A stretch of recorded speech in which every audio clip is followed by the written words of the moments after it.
Rahasia kenapa wanita bisa benar-benar kecanduan. Pada seorang pria, kekaguman yang tak terkendali bukan tanda cinta yang mulia.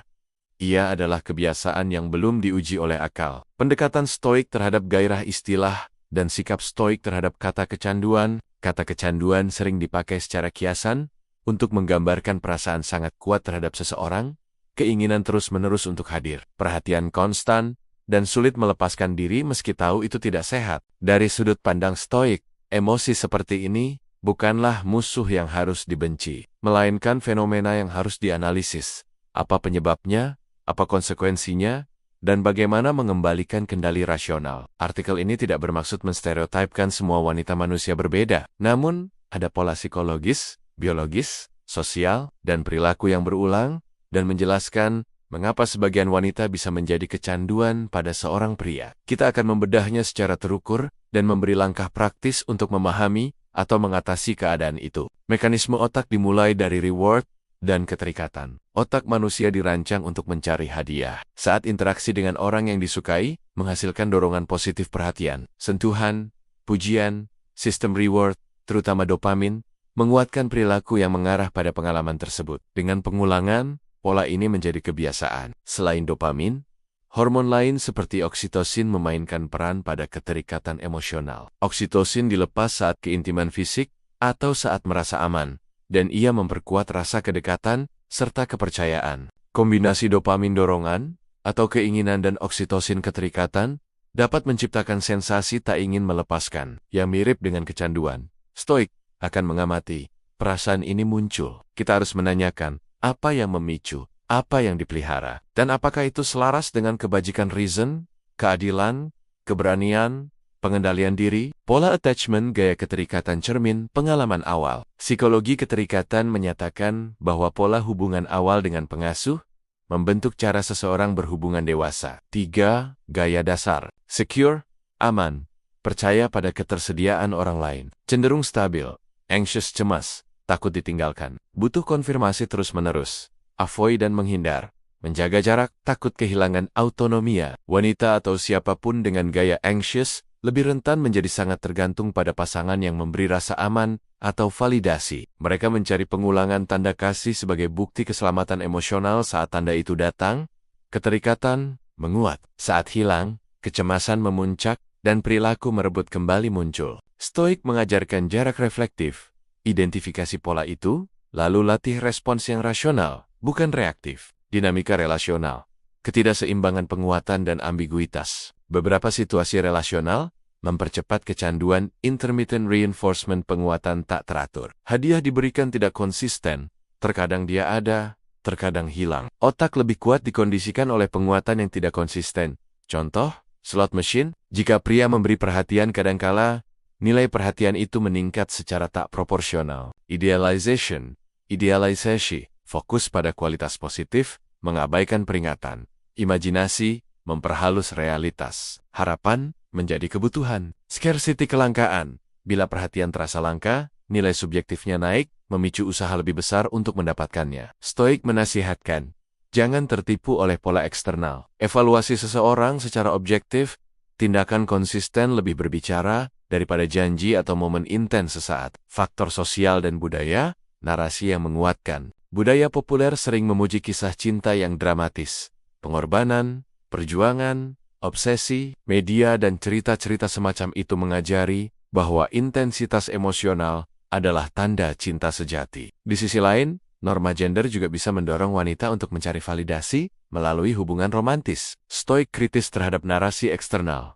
Kebajikan bukan tentang intensitas perasaan, melainkan tentang kebijaksanaan dan tindakan yang benar. Peran kebutuhan psikologis dasar. Teori kebutuhan dasar manusia, SDT menyebut 3 kebutuhan utama. Kompetensi, otonomi, dan keterhubungan relatedness. Jika kebutuhan keterhubungan tidak terpenuhi di area lain teman, keluarga, diri sendiri, seseorang mungkin menempatkan beban besar pada satu hubungan romantis untuk memenuhi kebutuhan itu. Ini menempatkan pasangan pada posisi sumber kehidupan emosional resep untuk ketergantungan. Stoik menyarankan distribusi kebutuhan, bangun hidup yang bermakna di luar satu hubungan pekerjaan, hobi, komunitas, agar satu hubungan tidak menjadi pusat segalanya. Tanda-tanda kecanduan yang perlu dicermati. Praktis, Apa yang tampak ketika seseorang kecanduan? Pikiran terus-menerus tentang pria itu, hingga mengganggu aktivitas sehari-hari. Menerima perlakuan buruk demi mempertahankan hubungan, mengorbankan nilai, teman, atau tujuan pribadi, demi mendapatkan perhatian. Kecemasan ekstrem ketika komunikasi berkurang. Mengidealkan pasangan, menolak bukti nyata ketidaksesuaian. Jika tanda-tanda muncul, itu sinyal untuk berhenti dan mengevaluasi, bukan untuk mempererat kecanduan. Pendekatan stoik untuk mengatasi atau mencegah kecanduan. Stoik modern menawarkan alat praktis, pengamatan, latihan mental, dan tindakan konsisten. Distinguish what you control, pisahkan. Yang bisa dikontrol perasan monghil itu sering di luar pilihan awal. Namun tindakan, batasan, dan pemeliharaan diri ada dalam kendali. Fokus pada tindakan, bukan pada obsesi. Negative visualization, premeditatio malorum. Bayangkan kemungkinan terburuk, kehilangan, penolakan, atau hubungan yang beracun. Bukan untuk menjadi pesimis, tetapi untuk mengurangi keterkejutan emosional dan memupuk kesiapan. Praksis, batasan set boundary, batasi komunikasi saat Anda merasa kehilangan kendali. Terapkan aturan kecil, tidak menghubungi duluan selama 24 jam, menjaga waktu sosial, dan sebagainya. Day out the intermittent reward, kurangi penguatan tak teratur. Jika perhatian datang tidak konsisten, dan membuat kecanduan. Kurangi keterlibatan yang memberi penguatan itu. Jangan menjadi aktor dalam permainan penguatan. Self-ownership, kepemilikan diri, latih kegembiraan dari aktivitas independen, olahraga, belajar, pekerjaan bermakna. Setiap aktivitas yang memberi rasa kompetensi, mengurangi kebutuhan akan validasi luar. Reflective journaling, tulis reflektif, catat perasaan, pemicu, dan pola. Stoik suka menulis untuk menata pikiran ini, membantu memisahkan emosi dari fakta. Untuk pria, etika dan tanggung jawab. Jika Anda seorang pria yang sadar bahwa seseorang sangat tergantung pada Anda, bertindaklah dengan kebajikan. Jujur tentang kapasitas emosional Anda. Hindari memberi harapan jika tidak berniat. Jangan manfaatkan kecanduan untuk keuntungan emosional atau seksual. Bimbing ke sumber dukungan teman, konselor bila perlu. Kebijaksanaan stoik menuntut integritas dan belas kasih.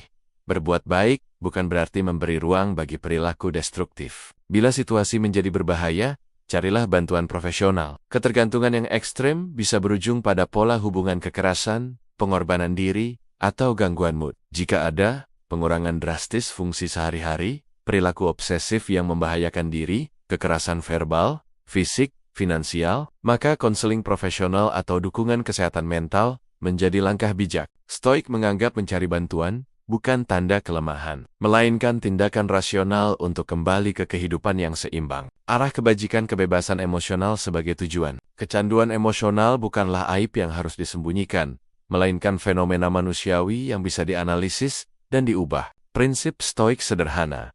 Latih kendali, kenali fakta, hidup sesuai kebajikan. Bukan berarti menuntut mati rasa, melainkan mampu mengalami kasih sayang tanpa kehilangan diri. Pertanyaan sederhana untuk renungan praktik stoik singkat. Apa yang dapat saya kendalikan sekarang terkait perasaan ini? Jika saya kehilangan hubungan ini, apa yang akan hilang? Dan apa yang bisa saya bangun kembali? Apa tindakan kecil hari ini yang menunjukkan saya memilih kebajikan, kejujuran, pengendalian diri, keberanian? Berlatih menjawab pertanyaan-pertanyaan itu secara jujur akan menggeser energi dari obsesi ke tindakan yang membebaskan.